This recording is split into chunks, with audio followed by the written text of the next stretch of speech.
and play our offensive game. Well, we'll have our special Carabao Cup final preview and it'll be on the show. First up on Sports Preview though, it is the biggest story this afternoon and possibly for the weekend. Kumasi Asante Kotoko are in the news and they have sacked their coach Steve Pollack.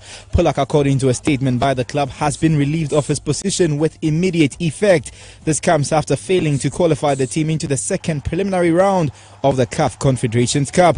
The news of the sacking has been met with mixed reactions by fans of the club. Here are a few of them who have been sharing their views with Love Sports. Oh no, Kotoko can't continue like this. You can't be sacking coaches without facing the problem at hand. You can't be sacking coaches. The CEO, Dr. Kwame, you brought conflict between the management and the fans, and you still want some spirit to be behind this team. No, you can't have it. You can't eat your cake and have it back. You promised the team 2-bedroom house. Okay, right now the team couldn't get the trophy. So right now that means the money is still there. Go out there and buy a potent striker. Get good players for the club. Kotoko is far bigger than any club in Ghana. Go out there, go to Africa, get good players. That suits Kotoko. You are saying there's no talent in Ghana. Good, move outside and get talent. There's talent outside Africa. There's talent outside Ghana. Move and buy good and quality players for the club and stop starting coaches. Why do you want to sack Pollack? He has done nothing wrong. You can't just go about sacking people without knowing what he has done wrong. What has he done wrong? He has trained the boys. The boys refused to take what he taught and did what they wanted to do. If they had taken what the coach had taught them, I believe they would have gone far. You can't cry over spilt milk. So they better leave the coach alone. Coach is so bien so onyade. Coach no onyade wasa wa bon style baby. Na me kra me blame obi o house of folk for na me blame omo. KOFI Cup yanka mo hye kotoko a anke apam coach de dada. Mama coach adada esa nzo onye futi. Well, meanwhile, Kotoko have had Odrosafa apologizing to them for alleging they fixed their match day 30 game against Liberty Professionals last season. But on the Pollack note, there'll be lots of talk on that on kickoff tomorrow from 7 a.m. to 9 a.m. But let's do some national matters now. And Black Queens beat Nigeria 5-4 on penalties to reach the final of the inaugural Waffle Zone B Women's Nations Cup. They were tied 1-1 after 90 minutes with all goals coming in the first half of the game. Alice Ogebes opened the scoring as early as the 8th minute, and 10 minutes later the Queens drew level through Faustina Ampa. During the shootouts, goalkeeper Patricia Mante saved 2 spot kicks, while Alice Kusi scored the winning goal, leaving them to win on 4-3. Now the win comes as no surprise to coach Mercy Tego, who called out Nigeria before the semi-final. I was really ready for, if you could remember, throughout this match, the integrated, I said I needed to play with Nigeria in the semi-finals because I had seen what they could do and what they could not do. So in fact, I was for Nigeria and I'm happy we've won. Both teams, Ghana and Nigeria, was very high and we were all playing almost the same way, but we were slightly a shade ahead of Nigeria and they were mentally tough. So I had to psych my girls to tell them that what Nigeria is doing, we could do better, or we can do even more than what they were doing. So honestly speaking, we had all the chances in the world to bury Nigeria during the latter part of the game. I was sitting on thrones, believe me.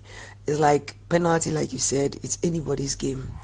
But when my goalkeeper saved the first kick that Nigeria player played, I said to myself, God, give me the reason to praise your name.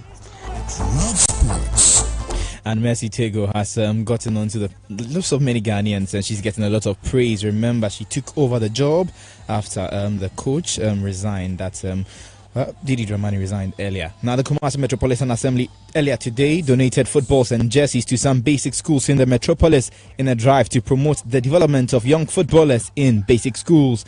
The event was graced by the Black Stars coach Kwesi Appiah, who called for the support of the Ghana FA, National Sports Authority and the Ministry of Youth and Sports to help sustain the drive. No, I believe that it's a very good step, for KMA to decide to organize course competition, and then more giving them footballs and jerseys. It's a very good step and it's very encouraging. And I believe that the FA or the Sports Council should, emulate that. They should enforce, make some decisions so that they can support the idea. Because I believe that KMA cannot, be giving them jerseys and every time. But since they've taken the step, it's important they follow up with it and then make sure it does not break there. They will need support, and it should be coming from the FA and the ministry. And you're still listening to Sports Preview with me, KOFI ASARE on Love 99.5.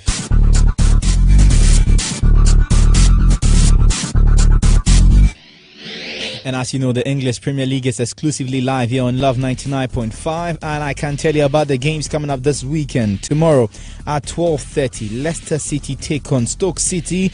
And there's some news from Leicester City's camp. All as well, according to Jamie Vardy, on the club's standoff with Riyad Mahrez. And according to Vardy, they have moved on from the transfer saga following a meeting amongst the players. Yes, it is what it was. There's a bid coming in, it got turned down. You can understand his disappointment that it had been turned down. But while he wasn't here, we were just having to get on with it. We're all professionals. We knew we were having to play games without it. It happens if he's injured or on the bench. So we just made sure we were focusing on the games. He came back, he got us in the dressing room, just explained the situation, and that's it, you move on. Stoke this weekend then, what sort of a challenge do they present?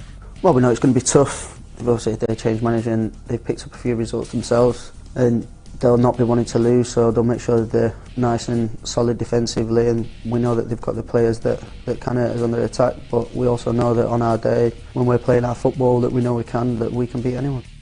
And AFC Bournemouth play Newcastle at 3 p.m. Also at 3 p.m. Brighton and Hove Albion play Swansea City, with Burnley Southampton also kicking off at 3 p.m. At 3 p.m. on Saturday, Liverpool play West Ham United. West Bromwich Albion also take on Huddersfield Town at 3 p.m. And at 5:30, Watford play against Everton. But then, Super Sunday it is in England.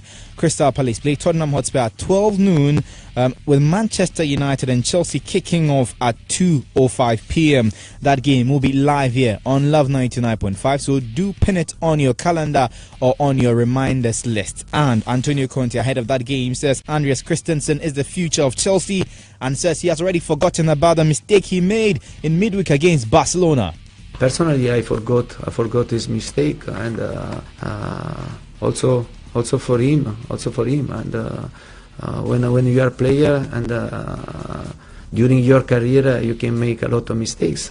And if I have to talk about my mistakes during my career, and we stay here for one day, and but I think that it doesn't matter to you. But Christensen is having a fantastic season, and he's showing great maturity. And for me, apart the mistake, his performance was great, was wonderful, and I have a lot of I trust Christensen. I think that this player is the present player for Chelsea, and also for the future for 10-12 years. And we can also hear from Manchester United boss Jose Mourinho, who has been talking about one of his own stars of the future, or should I say stars of the present, Paul Pogba. He's happy with the way Pogba has responded to being dropped from the starting team. You saw the game against Seville. I think it's always more difficult to come from the bench than to start. A player when he's starting the game has a different kind of preparation for it, and it's easier to be on the bench and to come on even without warming up minute 15, minute 20, and get into the pace of the game is not easy. And I think he had a very positive game for us. And sometimes details are details, but sometimes players on the bench, they take 5 minutes to be ready to play. They don't have the shin pads, they don't have the strapping, they don't have the shirt, they don't have this, they don't have that. It took 10 seconds to be ready to come to the pitch, show the professionalism, and show that in spite of being on the bench, he was ready to play and to help the team. And Pogba getting some kind words from Josie there. We can now move on to what will be the last part of our special English football coverage here on Love 99.5 on Sunday. And it's the Carabao Cup final with Arsenal coming up against Manchester City. Kolo Toure, I'm sure you remember the name. He's played for both sides and he is back in Manchester City to beat Arsenal in the Carabao Cup final. Both teams play great football. But Arsenal have a lot of experience on playing finals. You know, this is the thing, but we go for City. Why? Because I think that City are the men playing the best football for me in the league right now. You know, and even in Europe they're playing amazing football. And if they play with the same performance that they used to do, there's no drama for sure. Well, time will not allow us to hear from the two coaches today, but then catch all of those voice clips on kickoff tomorrow. The time is 7 a.m. to 9 a.m. Don't miss it. But before I go, Arsenal will play 7-time European champions AC Milan in the Europa League last 16. The Gunners will travel to Italy for the first leg on the 8th of March, with a return match a week later. Milan, who are 7th in Serie A, beat Bulgarian club Ludogorets Razgrad 4-0 on aggregate in the previous round. Other ties in the last 16 in the Europa League are Lazio taking on Dynamo Kiev, RB Leipzig playing Zenit St. Petersburg, Atletico Madrid take on Lokomotiv Moscow, with CSKA Moscow taking on Lyon, Marseille versus Athletic Bilbao, Sporting Lisbon play Victoria Pleasant, and Borussia Dortmund play RB Salzburg, and that's Red Bull Salzburg in the last 16 of the Europa League. Up next here on Love 99.5 is The Drive, and it starts with the headline news at 4. My name is KOFI ASARE, and you can call me the Sports Minister.